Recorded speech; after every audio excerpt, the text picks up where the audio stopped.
Good evening. My name is Kira Foley-Tusman. I'm the Chief Admin Officer of the Union League Legacy Foundation. The Legacy Foundation is the nonprofit side of the Union League of Philadelphia. We care for the history and values of the Union League and the values espoused through the United States Constitution. We do so through civics education programs, a scholarship program for college students, and through caring for the historic collections of the League and making those available to the public. We use those programs to educate and inspire League members, students, and the greater community to be more engaged and responsible citizens. All of this work is made possible through the generosity of our incredible membership who makes voluntary contributions to support our work. Thank you to those in the room who have already chosen to support us. Those who haven't, we're absolutely happy to correct that at any time. You can see me, see Jim Mundy, or follow up with us afterwards. Thank you to all those who are here tonight for this evening's program. It will be just about an hour in length. The last portion of that hour will be a question and answer session. We will have mics that are going around the room during that question and answer session. Please make sure that you have a mic for a question. We are streaming and the program will be available for a short time after this evening. And to make sure that we capture all of those questions, we want to make sure we are using those mics. For questions, please make sure you keep those to 2 or 3 sentences, and let's make sure we can all put a question mark at the end of that last sentence. And now I am happy to introduce a man who needs no introduction, the Legacy Foundation historian, Jim Mundy.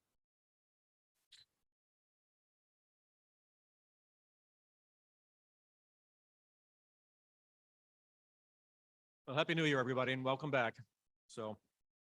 And it is a great honor to be able to introduce our speaker, Angus Haldane. So I've known Angus, and his wife. This is Angus's 3rd appearance here. The first 2 were done through the Royal Oak Foundation programs, and so we welcome Angus back tonight. So Angus Haldane is director of Haldane Fine Art, an art dealership and consultancy with an international clientele, which was founded over a decade ago and is based in central London. He is also an independent curator and art historian. Angus studied classics at Oxford University, specializing in history, literature, and antique sculpture, and after Oxford, Angus graduated from the Courtauld Institute with an MA in Byzantine and early Renaissance art, which all means he's really smart. So he worked for many years as a senior specialist in paintings at Christie's and Sotheby's, where he gained considerable experience researching, attributing, and valuing paintings or pictures, as well as managing the auction process. In addition to art dealing, he has cataloged museum collections and provides consultancy to some of London's leading art advisors. He has recently published his first book, which is a number of years ago, but still, Face of War, Portraits of the English Civil Wars. And Angus has appeared as an art commentator on the BBC and CNN and speaks French, Italian, and Russian. And I'm so glad I didn't try and speak Italian 2 weeks ago when we had lunch together. That would have been a complete failure and embarrassment. Angus is married to Emily Devine. Emily, where are you? Emily? Here's Emily. And they are the proud parents of young Master Henry Haldane. And the last time Angus spoke here, he spoke on harlots and housewives. And tonight he's going to talk about, let's see, the sexual symbolism of food and art. So Angus, you're really going in a different direction than you have in the past. So I think we're really looking forward to seeing how you pull this one off. So ladies and gentlemen, it's my great honor and pleasure to introduce Angus Haldane.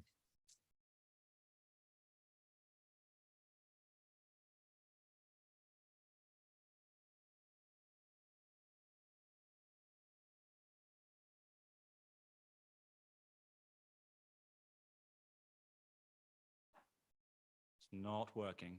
Yes, it is. Hello, ladies and gentlemen. It's a great pleasure to be here tonight and to see you all. My wife and I have endured a rather long diet from Philadelphia and the Union League, and it is great to be back again. I will just hand the microphone to... Thank you. Oh, that is better. Oh, goodness me.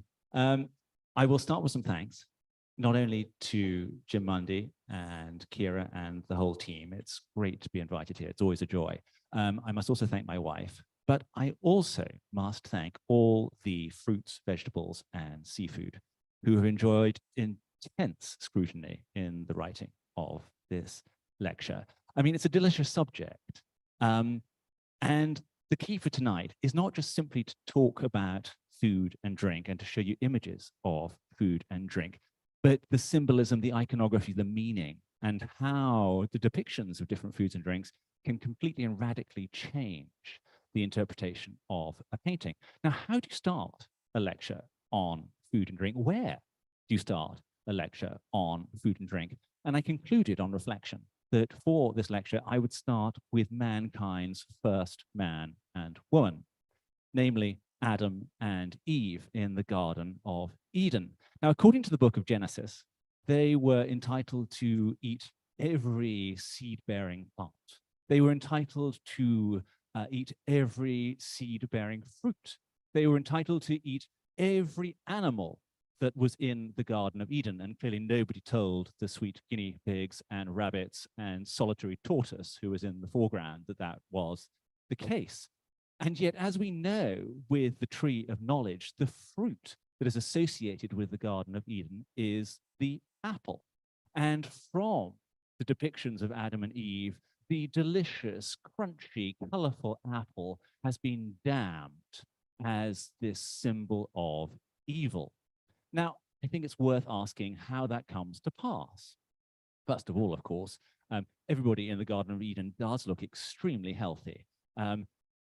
Eve could be an advert for biotin, and Adam seems to have found a gym in the Garden of Eden because he is looking extremely buff on vitamins and protein powder.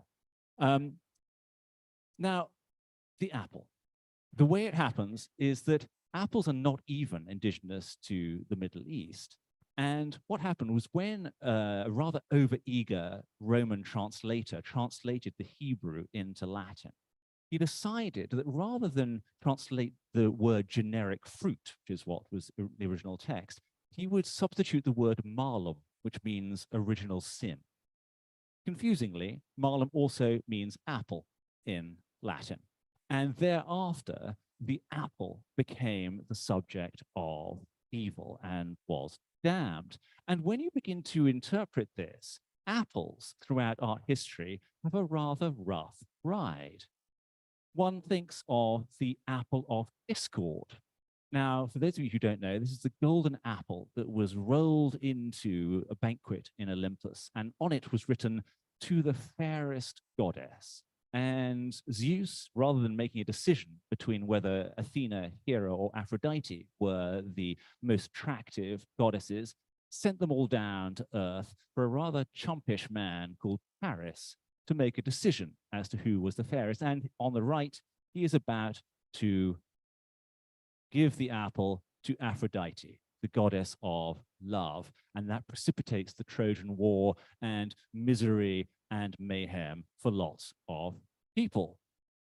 Then, of course, you have the apples of the Garden of the Hesperides in this wonderfully seductive painting by Frederick Lord Leighton. These apples, which are said to have been in modern-day Morocco, was guarded by a serpent and these rather languorous, sexual, eroticized ladies. And were you able to get past the serpent, you could eat the apple and you would have eternal youth. But because of the danger, there was a frisson associated with the apple. But then I think my favorite apple story, and there are so many apple stories, is the race between Hippomenes and Atalanta. I can only imagine that that is not familiar in your mythological categories. Atalanta, here on the left, was a very fast runner. She was also a princess, and her father decided that the best thing was that she could only marry someone who could beat her in a foot race. The catch being that if you wanted to be a suitor of Atalanta and you did not beat her in the foot race, you were executed. So it was quite high risk. And up steps Hippomenes here with a well-placed piece of fabric. And before he started the race, he prayed to Aphrodite And Aphrodite said, yes, I will help this young man in his love quest, and I will give him 3 golden apples. And every time that Atalanta passed Hippomenes in the foot race, he dropped a golden apple. And Atalanta just went, ooh, something shiny. I will just stoop and pick that up. And that's the way he won the race. And he then marries Atalanta. Now, the story doesn't end particularly well because they both forgot to thank Aphrodite for the golden apples. And so she drove them mad with lust, driving them to have sex in a temple of Cybele. Cybele got rather cross at this and turns them into wild animals. Thus ends the story, and bad, bad apples. And of course, who can forget the apple of Snow White? So, apples, the mainstay of every child's lunchbox for so many years, although I will say I always preferred raisins and bananas. But apples can be tempting and wonderful, but they could also be nasty and noxious. Beware the apple, ladies and gentlemen, especially in art contexts. And this is the point for this evening's lecture. It's the fact that the use of a certain fruit in a painting can profoundly change the interpretation. So what was the fruit which Adam and Eve ate in the Garden of Eden? It certainly wasn't apples. Some rabbis think that it was figs, because immediately after they had eaten the fruit, they covered their nakedness with fig leaves. Some rabbis believe that it was pomegranates. It doesn't really matter. But what does matter is that the choice of fruit is important. So this rather lovely Roman mosaic that we see here, which shows essentially a Roman man wearing a toga, is a vision of a young Christ. Now, you can tell he's Christ because you've got the Chi Rho letters for Christos behind him, but the 2 fruits also give you the clue. Those are pomegranates. And the pomegranates, because of their seeds and because they were associated with fertility, became symbols in the early Christian times of the resurrection, of rebirth.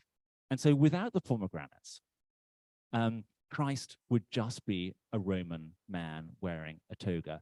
With the fruits, he becomes something completely different.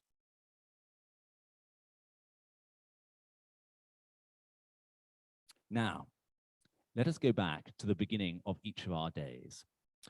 This is a lovely painting by a man called Vermeer, whom you don't need to remember.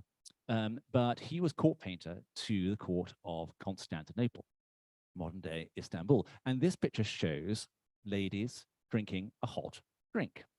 Now, that description does almost no justice to the importance of this picture, because they're not just drinking a hot drink, they are drinking coffee. Now, I suspect that many of us began our day with a cup of coffee, and coffee has become democratized, cheap, inexpensive. Everybody has a cup of coffee throughout the day, or in my case, many cups of coffee. But in the 18th century, when Van Moor was painting this work, coffee was associated with leisure and luxury. These women do not have to work. They have the time to be able to enjoy hot drinks. And so the depiction of the hot drinks is just a symbolism for their elite status in the Ottoman court.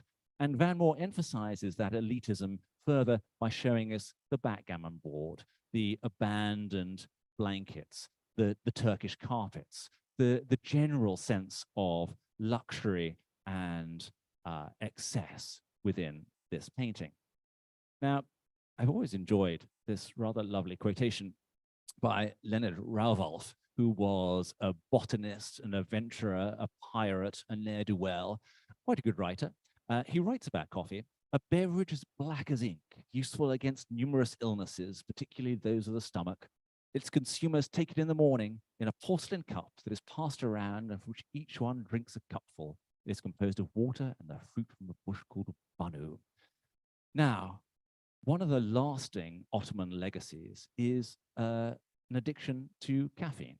And if we fast forward just a little bit to the Battle of Vienna in 1683, which is between the Christian Western Europeans and the Ottoman Turks, the Ottomans lose. Were they to have won, most of Europe would probably have been speaking Turkish now. Such is the conventional history lesson. But really, the greatest legacy, for me at least, of the Battle of Vienna is the beginning of the obsession with coffee, because there was a Polish cavalry officer who captured a bag full of beans, and with the adroit mixture with some milk and sugar, he started a craze for coffee that spread across Europe. Now, with that craze came the coffee portrait.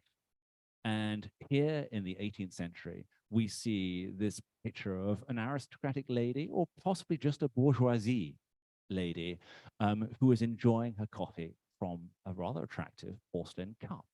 And the fervor, the passion, the craze for coffee moves in effortless parallel with the craze for porcelain. So you get Meissen in the 18th century who are creating coffee cups for the coffee drinkers. You get Sèvres porcelain. You get the imperial porcelain company of the Russian Tsars who are making coffee cups. You get the kings of Naples who are doing the same. For those of you who are enthusiasts about porcelain, it is impossible to separate it from the obsession and passion for coffee.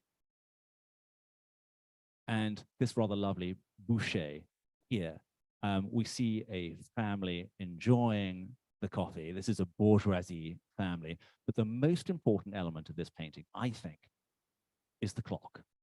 And the time reads 10 past midday. That is a wonderfully leisurely start to the morning. And that indicates that this family probably hasn't done a great deal since they got up. And they're just enjoying their second or third cup of coffee, and the children are playing, and isn't life wonderful when you don't have to work? That is the subtext of this painting. Now, one of the problems with coffee or anything else becoming ubiquitous in human nature is that you need to find something else to become more elite, more special, more rarefied. And what is that thing? Hot chocolate.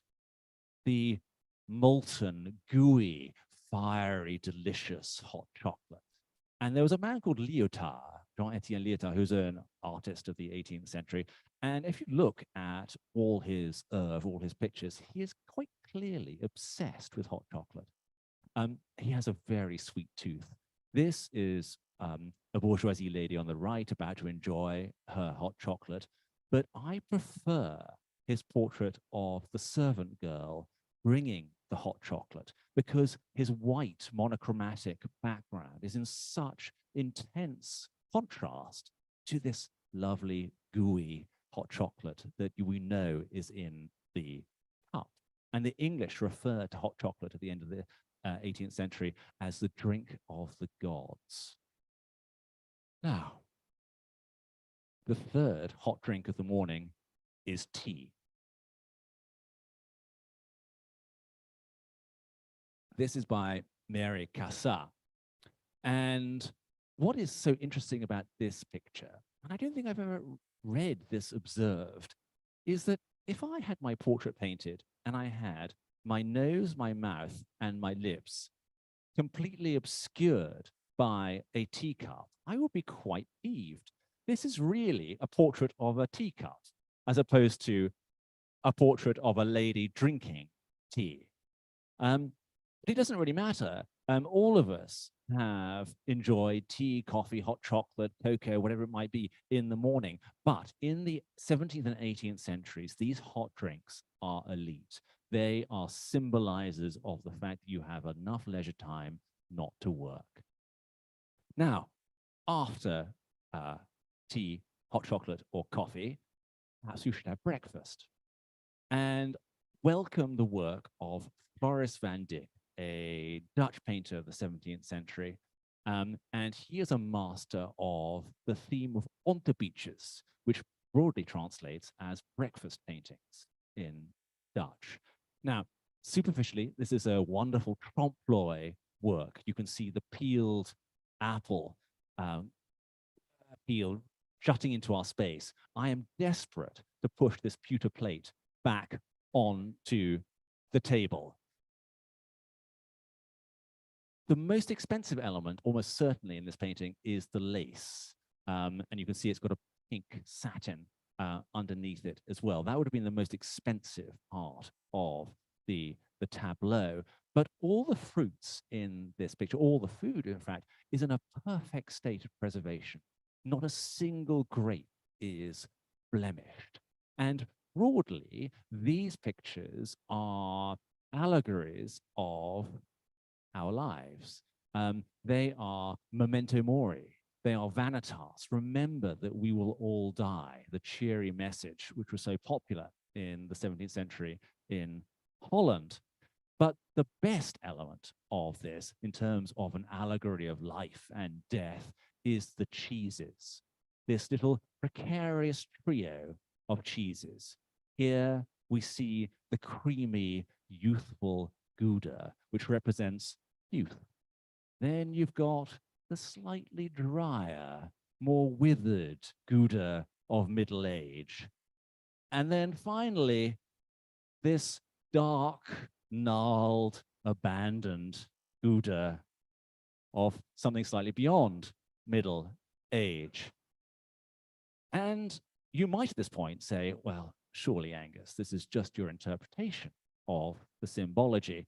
But no, if you look at these Dutch still lives in the 17th century, these trios of cheese are everywhere.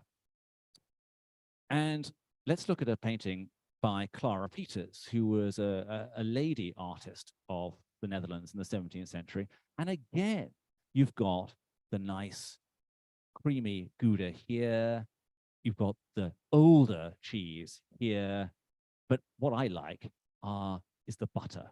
You've got a diminuendo, a youthening towards the butter before it even becomes cheese. There are other symbols in this picture. The pretzel.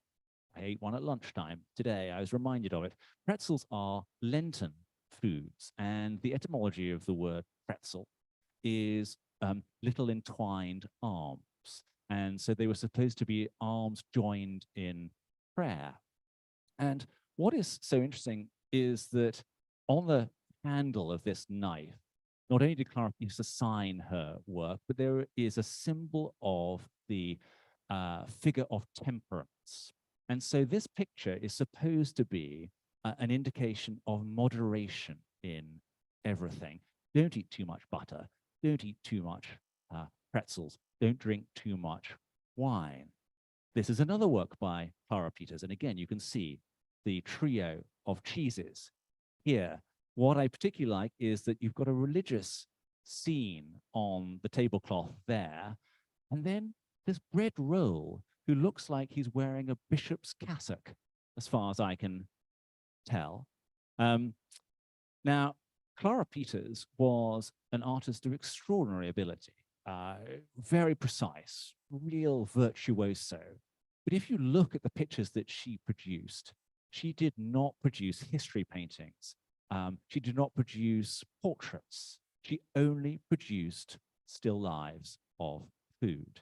And I think that that indicates that for a lady artist in the 17th century, the kitchen was an area in which she could inhabit very freely. And she was very successful with these tableaux of foods, but she never moved into history painting or portraiture because those were the domain of male artists. And I think she would have found herself challenged if she'd moved into that arena, even though she was more than competent to be better than most.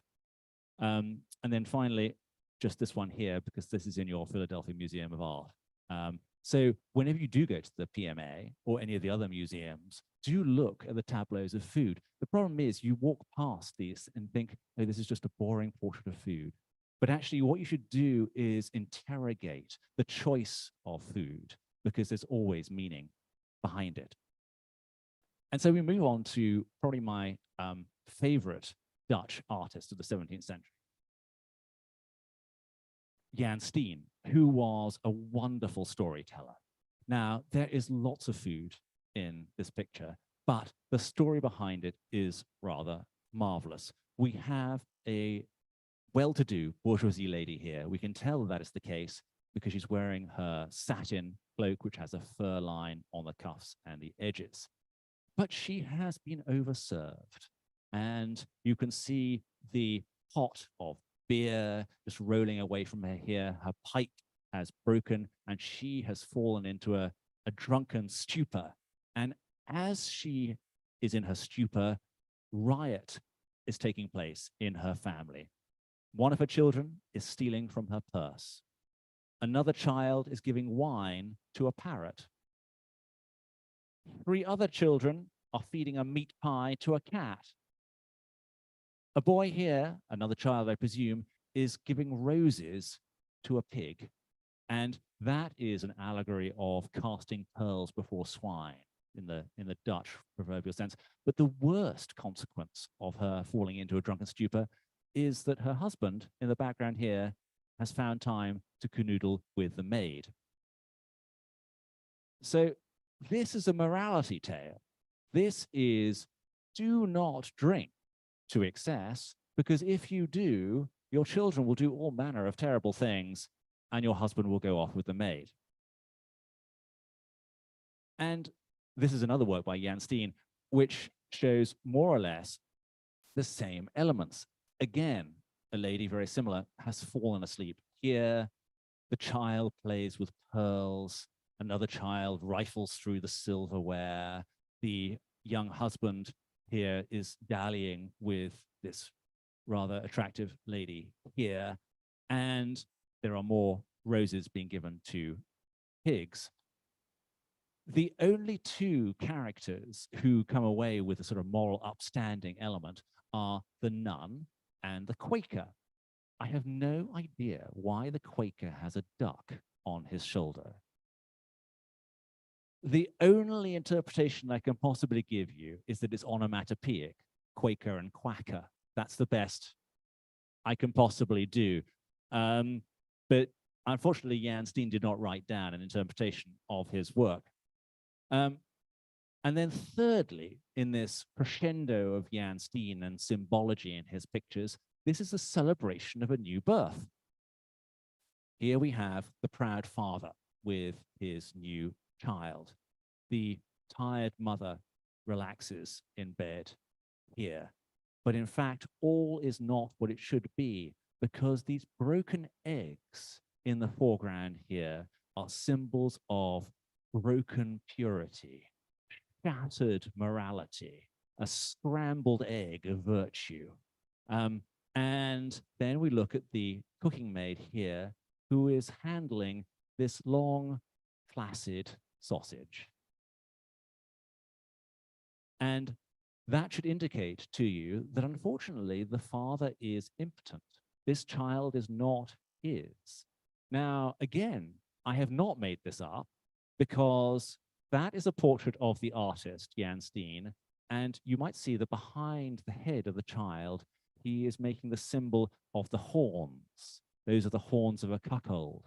So this child is someone else's child. So this picture, which looks like it's everybody just having fun, everyone's celebrating the birth of a new member of the family, is unfortunately carrying a slightly more negative message, illustrated by eggs and sausage.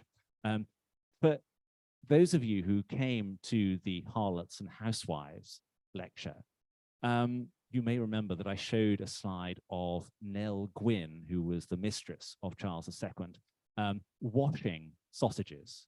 Unfortunately, I did not include a slide of that, but you can imagine the sexual innuendo that washing sausages carried in the 17th century. Now, from Jan Steen, we move to one of his great contemporaries, Vermeer. And this lady here is pouring milk. We see the Delft tiles along the bottom, and you can see that there are images of Cupid. At this point, of course, you would expect me to say that the milk is carrying some kind of salacious imagery, or the bread carries the message of a scorned lover. Unfortunately not in this case, a little bit more prosaic. The clue lies actually in the choice of her blue apron, which is lapis lazuli. So that is the most expensive pigment that Vermeer could have used, and he uses it to indicate the purity, the workmanlike purity of the maid. Now, from breakfast, we must immediately crescendo to something a little bit stronger, to alcohol. And in the 18th century, water was not the safest thing to drink. And Gogh, who is this wonderful satirist in the 18th century, makes this diptych of Beer Street and Gin Lane. In Beer Street, all is good. Work continues, relationships are healthy, buildings are erect and upstanding.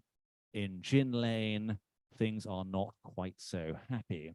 Buildings are collapsing. This child is about to tumble out of the arms of its gin-soaked mother to the ground. There's an emaciated man here. All is not good. The message, of course, is drink beer, not gin. And throughout Hogarth's work, that is largely the moral message that he sends. You've got the rake's progress, the harlot's progress, and the 4 times the day. I just show you morning and night. Again, morning here is broadly healthy and happily dynamic. By the time nighttime has arrived and alcohol's been consumed, I would certainly not be going to the barber. Carriages have been upturned, pistols are being fired. This is bandit country by the time that people have drunk a little too much. And this idea of excess drinking is so central to art history and so central to life, really. I was lucky enough to own this drawing some years ago, and it's a wonderful clockwise imagery, which goes from the positivity of the wedding feast here to a game of skittles, to broad arguments, to outright warfare, and then a man vomiting into the collapsed face of someone else here who's already passed out. So it's not so bad. But who would have commissioned these objects? And they would have been commissioned by people who just wanted to laugh humorously at those who were not able to drink to moderation. It was another allegory of moderation. And Jacob Jordaan's here, this is an image of the king drinks. Now, on 12th night in Dutch history, which was last Friday, someone was elected king and everyone must serve him. So this is the man who's been elected king, and there's beer and there's wine, and it looks like everyone is having a good time, except for the fact, again, you've got this man here who's vomiting into the viewer's space, and worse, this child who is having his bottom cleaned in your faces. And then you go to the inscription here, and it translates in Dutch as, if you drink to excess, this is what you can expect. Carnage, anarchy, a debasement of the human soul. I have enormous sympathy, however, for kings, princes, governments, rulers in trying to regulate the amount of alcohol that people consume. It's very, very difficult. America tried prohibition with limited success. The Romans tried the carrot.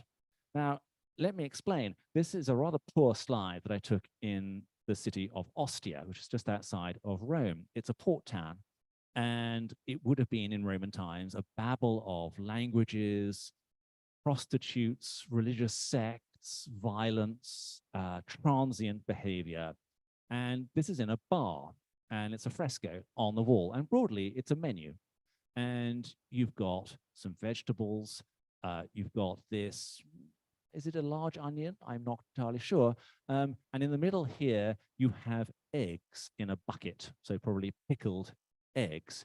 You would expect in a Roman menu, in a tavern, for there to be meat and fish and alcohol and all the tasty things.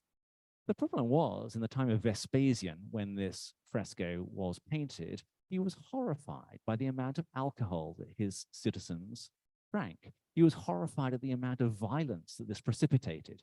And so he said, well, in taverns, all that you'll be able to eat is vegetables. And therefore you get this menu here. Of course, it did not work. The Romans found plenty of ways of drinking a lot of alcohol. And Vespasian still remains my favorite Roman emperor because his last words were, "Oh dear, I think I'm becoming a god."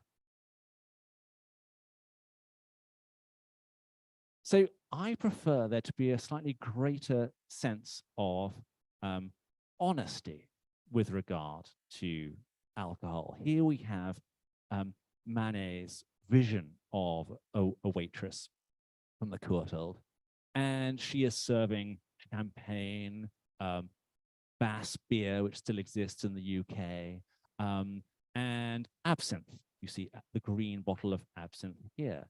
But she is not just a server, she is a product as well. In the 19th century, she would have been, as a barmaid, she would have been a product for sale. She was a prostitute. And when you realize that, the rather lovely curvaceous figure that she has is deliberately echoed in the champagne bottle. But I want to focus on the absinthe here, which again, diagonally has an echo with the green slippers of the trapeze artist in the corner. This was written about absinthe. Absinthe makes you crazy and criminal, provokes epilepsy and tuberculosis, and has killed thousands of French people. It makes a ferocious beast of man, a martyr of woman, and a degenerate of the infant. It disorganizes and ruins the family and menaces the future of the country. You must not drink absinthe. I do remember, in fact, the first time I had absinthe, it was in St. Petersburg, Russia, not Florida. And it was the only time in my life that I felt that an electric shock had passed through my entire body. And I decided that the only thing to do was to have a second.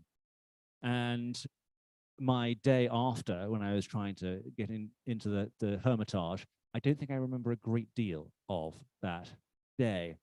Notwithstanding that, absinthe does have a bad reputation and a largely undeserved reputation. It wasn't any stronger than many of the spirits in the 19th century and was identified and villainized by the temperance movement in the 19th and early 20th centuries. This is largely a portrait of myself in St. Petersburg,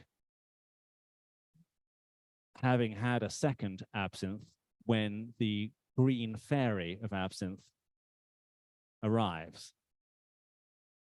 And staying with Manet just for a little bit longer, I'm sure you're all familiar with Déjeuner sur l'herbe. And here you see the attractive, clothless woman of a picnic with her right leg projecting towards the groin of one of the sitters. It is a very eroticized picture. And I don't think I'd be exaggerating to say that the cherries in the foreground there are supposed to be testicles. But the point is that in 1863, when this picture was submitted to the French Salon, it was rejected because the characters were wearing contemporary French dress. And unless it had been contextualized in Greek or Roman mythology or some other hidden language, it was regarded as too shocking. That, of course, is just extraordinary hypocrisy. And I prefer my depictions of alcohol to be a little bit more honest. And so here on the left, you have Caravaggio. And I suspect this is a self-portrait of Caravaggio, and he's holding these grapes. And art historians and doctors, in fact, have tried for years to decipher from this picture whether he was suffering from malaria or Atkinson's disease or something else. I think he was just suffering from having drunk too much alcohol. And I juxtapose him with the god Bacchus because what's so amusing about Greek and Roman gods is that they can drink as much as they like. The next morning, they feel absolutely fine. Human beings, unfortunately, look a little green, like Caravaggio does here. Now, this is a depiction of a man playing a drinking game, and it's a pass glass. And pass glasses were cheap glass, and they had lines across them.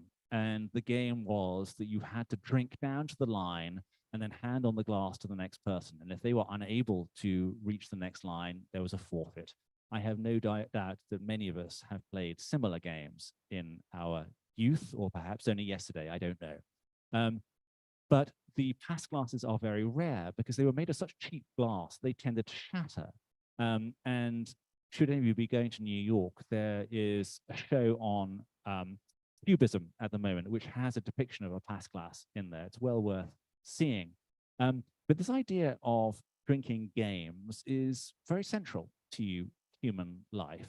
This is a Greek kylix, or drinking glass, and we see a lady playing kotabos. And kotabos was a game where you try to throw the last remaining legs of your wine into a bucket. And if you hit the bucket, you won a prize. This woman is at a symposium. The only women at symposia on the whole, in fact, almost universally, were musicians, servers, and prostitutes. This is extremely rare because this is a woman playing kotabos. So you either have potentially a depiction of a Spartan lady, and they had a slightly more enlightened attitude towards sexual equality in the 5th century BC, or more likely, I think, this is just an image of a lady playing kotabos, which is supposed to be titillating as a man finishes his glass of wine and plays the game himself. So that is an excellent entree to the idea of alcohol and food as a sexual enticement. So we have here a wonderful platter of sexual images. We have the halved pomegranate. We have the split oysters. We have the parted walnuts. And then we have this. I believe, ladies and gentlemen, that this is a floppy, flaccid paper, and this is a nice, erect clay pipe.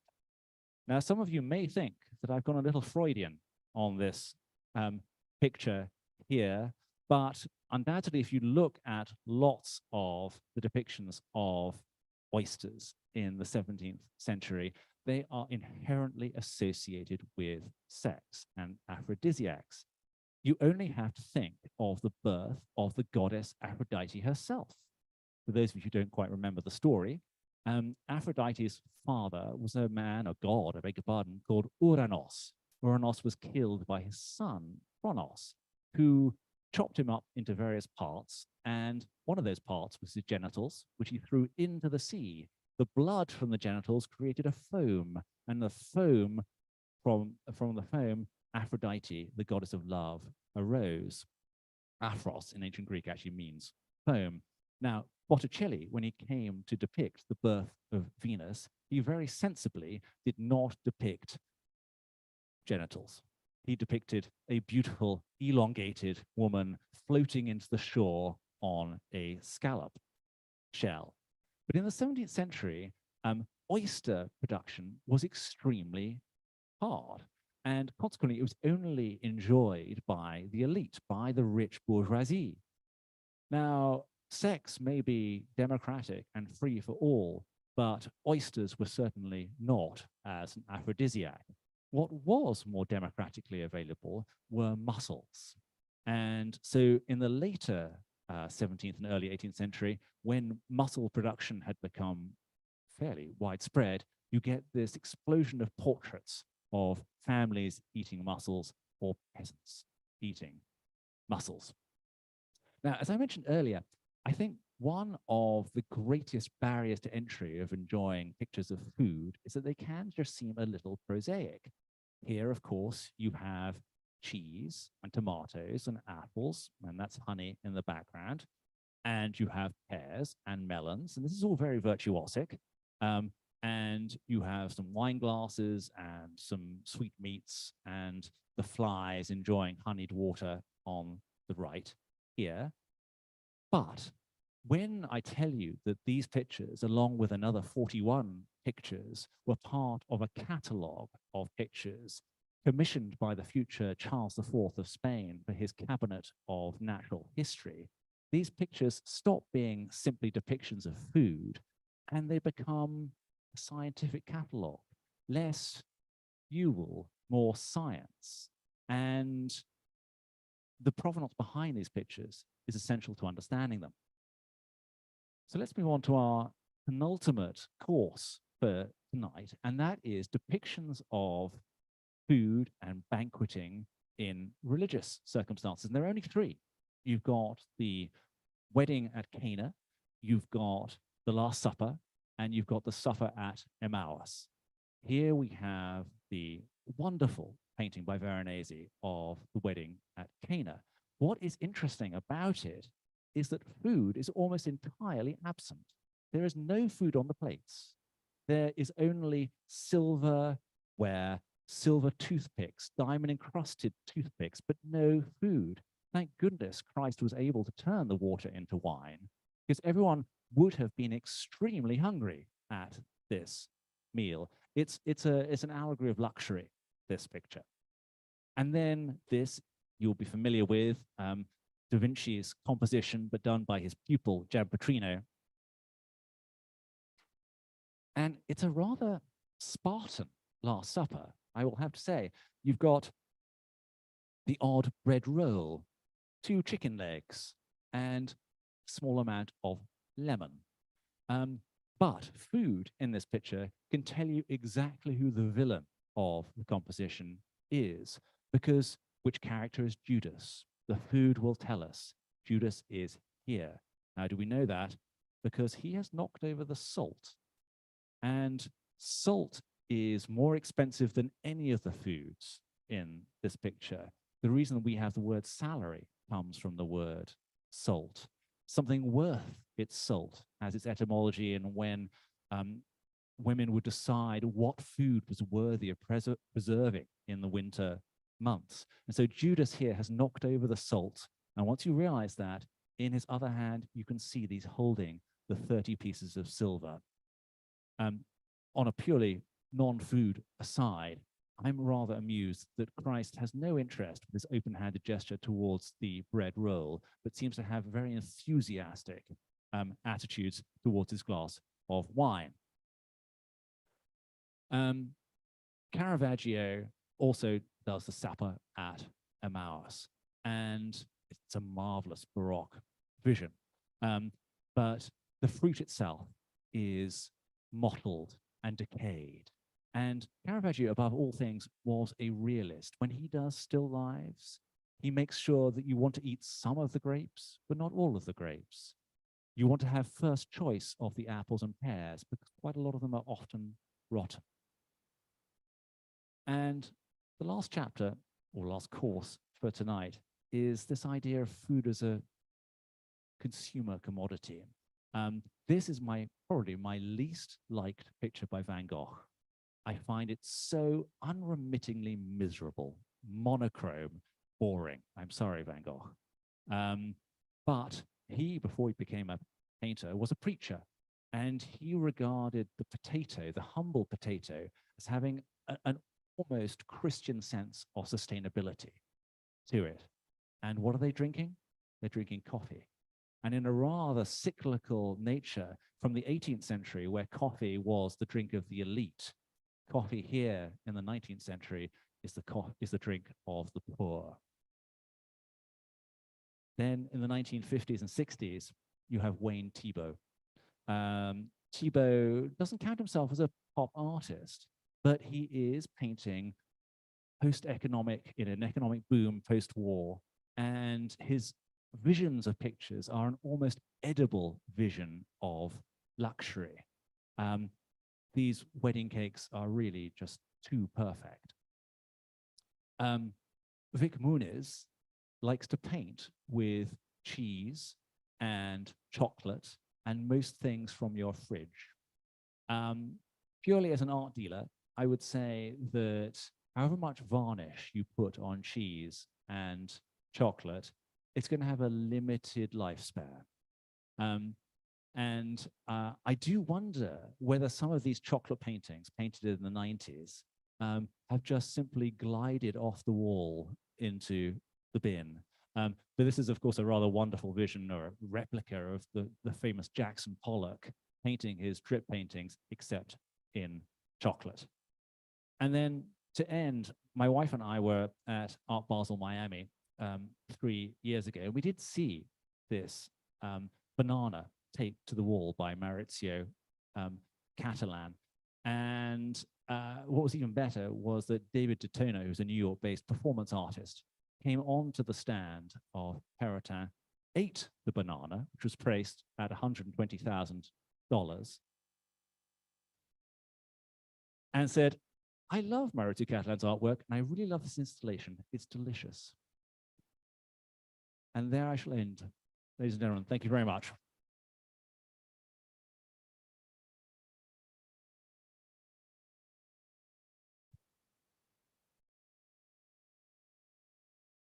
All right, my only regret is that we don't have any 18th century Dutch paintings in the collection that have sausages and cheese in them that we can walk around going, oh, do you know what that means? That would be a hoot. We'll have to acquire one for the, or maybe two, so we'll see what happens. So I can't imagine we don't have thousands of questions after that incredible, program. Is that painting with the onion going back 2,000 years with Vespasian? Do you mean the Roman fresco? Yes. I'll find it for you. Yeah, and Yeah. so who preserved that for so long? Well, that was actually still on site. It was, you can see it on its original wall in Ostia today. So not much has really changed. Ostia was largely abandoned as a site. So yes, nothing has changed in 2,000 years. After all of that, no questions? Come on. There there's we have a gotta be lady at the somebody. front, yeah. Jim, Jim. Jim, I believe you have a lady just here. I love the fact that it's the Roman fresco that has captured all the imagination rather than my English Freudian obsession with placid tapers. When was it discovered? It's in the port city of Ostia. So if you come out of Fiumicino Airport in Rome and you drive 10 minutes, you can go and see it. And it's been largely on view for 2,000 years.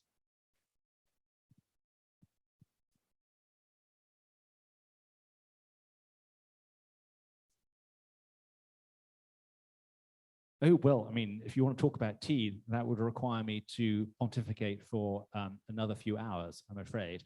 No, not at all. I should be the one who's sorry. Where am I going? Tea. Yeah, so the history of tea really has spawned hundreds of books. You will not be short of books about tea, because inherently tea, coffee, hot chocolate, they're really linked to the idea of empire building and the formation of the East India Company, trade routes. You can't escape that. The bringing back of luxurious products to a Western European society. For sure. Yes, absolutely. You have a question back We here. have one. Question back here. I'm just interested in how you came up with your interpretations of a lot of these paintings, which I found fascinating. Well, fortunately, and I can imagine in the audience there was a certain amount of incredulity with regard to, does a trio of cheeses really act as a metaphor for the three ages of man? And I think that the answer to that is that it's not simply me, it's a volume answer. In the case of the cheeses, there are literally thousands of still lives with trios of cheeses. And in the 17th century, there are treatises written about the cheese being used as a metaphor for the ages of man. So that has empirical proof behind it. I think so too with the nature of foodstuffs as aphrodisiacs, there are written records that was the intention for the symbology. So fortunately, it's not just my English mind that is interpreting these things. There is something empirical and period of the 17th century behind what I say as well. We have another question back here. Yeah, so a lot of this interpretation of the artwork's great. Do you know if there's a catalog of artwork that documents a lot of, frankly, a lot of the debauchery and alcohol consumption that was going on in the earliest years of this country as well? You mean, is there a catalog which brings all that information together? No. In fact, I actually think it's an enormous lacuna and omission in art history that nobody has really written the history of alcohol and its depiction. Because you can go back as far as Egypt. I didn't include it, but there is a marvelous picture of this pharaoh's daughter who is just vomiting into your space, having drunk too much alcohol. And it's wonderfully human, from princesses to frat boys. It's just part of the human spirit to overindulge. But no, sadly, no one has ever aggregated all that information to a single handy volume. I have a question about the lobster. It appears a lobster. Is it a symbol of extravagance, which I read, but does it have a multitude of? The lobster on the whole is purely a luxurious indication. Yes, and you're absolutely right about that. The lemon in this instance is as well the exotic fruit that would have to have been grown in a certain environment. That's why orangeries and greenhouses are so important. The lobster versus the lemon. I don't know, possibly so. I think at that point, I'm in danger of drifting into interpretation rather than actual empirical fact. But the lobster doesn't have anything particularly symbolic other than just being an expensive, hard to acquire product and therefore a symbol of the elite. We have one more question back here. So when you're talking about tea, it's kind of obvious that look like a teacup. But when it gets to the chocolate and the coffee, what's the tell that that's the liquid? Or is it just in the title so you know it's? No, it's an excellent question. I did actually wonder whether someone was going to ask that question. How do you work out whether it's coffee, whether it's hot chocolate, whether it's tea? Tea is actually much more straightforward because you tend to get a teapot. The coffee and hot chocolate cups in Meissen and other porcelain factories look very similar. There are slight differences, but broadly they are the same. And so at that point, you have to rely upon the fact that the artist has titled the work The Hot Chocolate Drinker, which fortunately, in the case of, I'm going the wrong way, I'm sorry. So here, Lyotard fortunately uses hot chocolate in both the titles. Otherwise, you might say, is she drinking coffee? And you wouldn't quite know. Actually, were you to see the picture in the flesh, and you won't be able to tell from the slide, the brown depiction of the brown liquid in the cup has bubbles in it. And you don't tend to find that in coffee. So it does look like hot chocolate, but fortunately Lyotard has also labeled it as hot chocolate. But it's a very good question because on the whole, the porcelain used tends to be the same.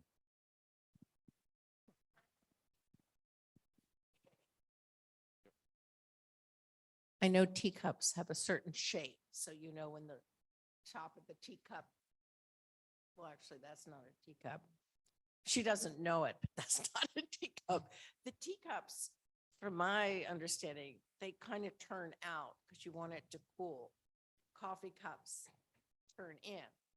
And I don't know anything about hot chocolate cups other than mugs. But do you have anything to say to that? I don't, no. I don't. I think actually what is interesting, we do know that this is tea because, again, Mary Casa titles the painting The Tea Drinker. But actually, I think one thing which is so interesting about this painting, which I didn't remark upon, is the fact that when it comes to tea, there is this very odd notion of sticking out your little finger to drink tea. And you can lose yourself in the libraries for decades trying to work out why that is. The most persuasive explanation actually that I think I've ever read is that in the Middle Ages, you used to preserve your little finger from other foodstuffs, if you were in the elite at least, so that you could dip it into salt, pepper, nutmeg, the more expensive spices for your food. So you preserved your little finger for that purpose. And then over time, it just became an affectation of the rich. There's no empirical explanation for it. But strangely, when it comes to iconography and symbolism, when people drink tea, you often find them extending their little finger. I've been told Angus, to stop. we have one more over here, Angus. And most of your paintings are Western European art, but have you found that Japanese and Chinese also in their art also had food and symbolism? Undoubtedly, I don't know enough about Chinese and Japanese art to really answer that fully, but certainly Hokusai and Hiroshige have plenty of symbolism of food and drink in their prints, especially sort of the floating world has plenty of that iconography. And I shall hand back to Jim. All right. Well, Angus, thank you so very, very much.